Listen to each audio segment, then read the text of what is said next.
दो सेठ आपस में बात कर रहे थे और दोनों के दोनों सेठ अपने नौकरों से बेहद दुखी थे। तभी पहले सेठ ने दूसरे सेठ से कहा, अरे मैं तो बड़ा दुखी हो गया। इतना मूर्ख नौकर मिला है कि समझा समझा के मेरा दिमाग खराब हो जाए। निकाल भी नहीं सकता, बहुत विश्वसनीय है। दूसरा सेठ, अरे भैया तुम अपने नौकर को बोल रहे हो, मेरा नौकर तुम्हारे नौकर से भी 4 गुना मूर्ख है, कहो तो नमूना दिखा दूं।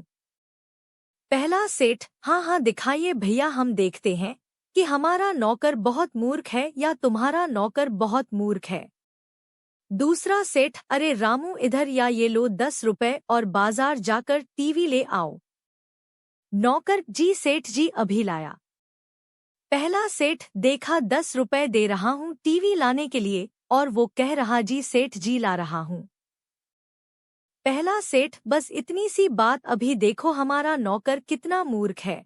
अरे सुशील। नौकर, जी सर जी जरा ऑफिस जाओ और ऑफिस जाकर यह पता करो हम वहाँ हैं या नहीं।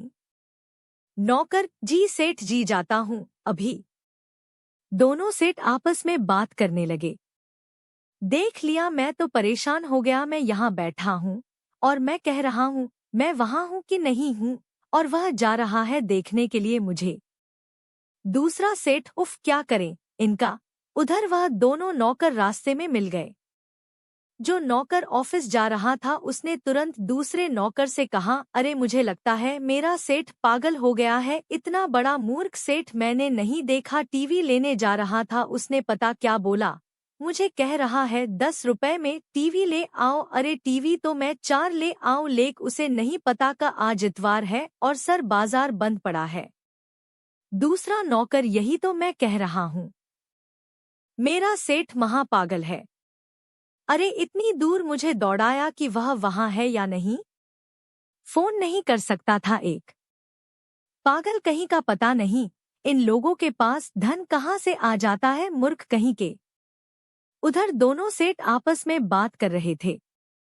अरे नौकर रखना भी एक बहुत बड़ी कला है, काम निकालना इन लोगों से बिल्कुल टेढ़ी खीर के बराबर है।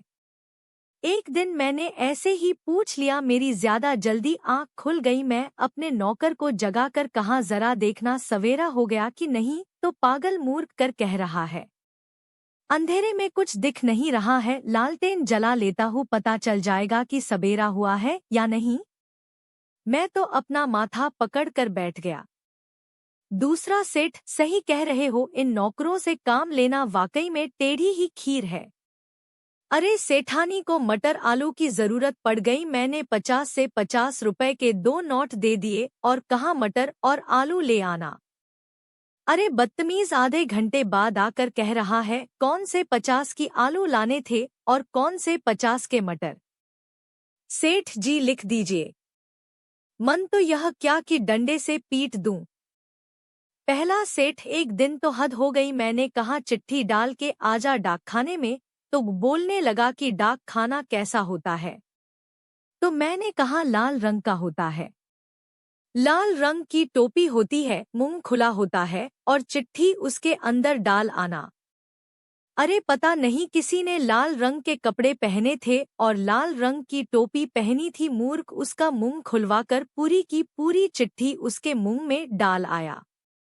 वह तो भैया लड़ने आ गया कि यह क्या किया, देखिए मेरे मुंह में इसने चिट्ठी डाल दी। वह जाकर बोल रहा है, सर जी आपने तो कहा था लाल रंग का होगा, ऊपर लाल रंग की टोपी होगी, मुंह खुला होगा। इस आदमी का पूरा देखिए, पूरा लाल, यह मुंह खुला था। मैं तो चिट्ठी के मुंह में डाल आया। लेकिन एक बात है सेठ जी, एक चीज में तो बड़ी होशियारी की, भली जितना मूर्ख है पर एक तो बहुत ही अच्छी काम किया।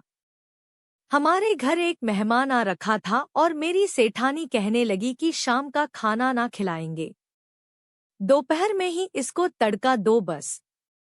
लेकिन वह मेहमान इतना बेशर्म था कि शाम तक भी रुकना चाह रहा था और कह रहा था कि भोजन खाकर ही जाएगा। ऐसा मुझे लगा जाना होता तो दोपहर में ही चला गया होता। इसी मूर्ख नौकर ने मुझे आकर तरकीब बताई, सेठ जी आप चिंता न करना, शाम का खाना ये बिना खाए जाएगा। अपने मुंह से तो मैं कह नहीं सकता था कि भैया अपने घर जा, लेकिन इसने बड़े कमाल कर दिए। मुझे कान में कुछ कहा और मैं भी सुनकर गदगद हो गया। कहने लगा, मैं शाम को आपसे भोजन के लिए पूछूंगा और आप मुझे यह जवाब देना। दूसरा सेठ, ऐसा क्या बताया तुम्हारे नौकर ने, जरा हमको भी तो बताओ।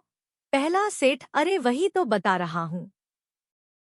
दूसरा सेठ, थोड़ा धैर्य रखकर सुनो।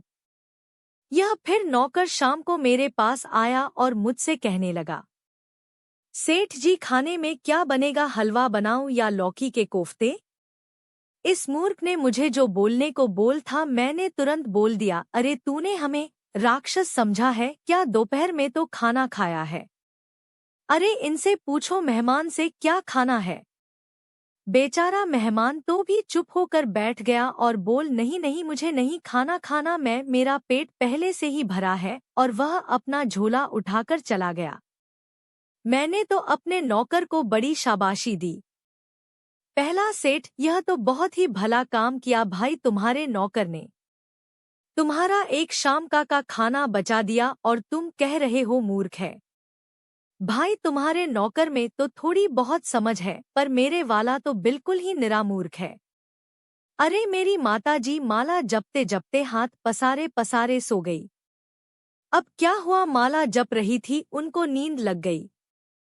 हाथ से उनकी माला छूट गई और हाथ पसरा हुआ रह गया। मैंने उसको कहा था कि खीर बना रहा है तो माताजी को जरूर चखा देना। नालायक ने गरम गरम खीर उनके हाथ में डाल कर दे दी। जब हमने उससे पूछा तूने ऐसा क्यों किया, तो उसने बोल, हमको क्या पता थी कि कैसे खीर चखानी है। हम खीर बनाएं, यह लेटी हुई थी और हाथ पसरा हुआ था, हमको लगा कि कह रही कि हाथ में ही दे दे। हम भी ठहरे, आज्ञाकारी उठाकर गरम खीर हाथ में रख दी।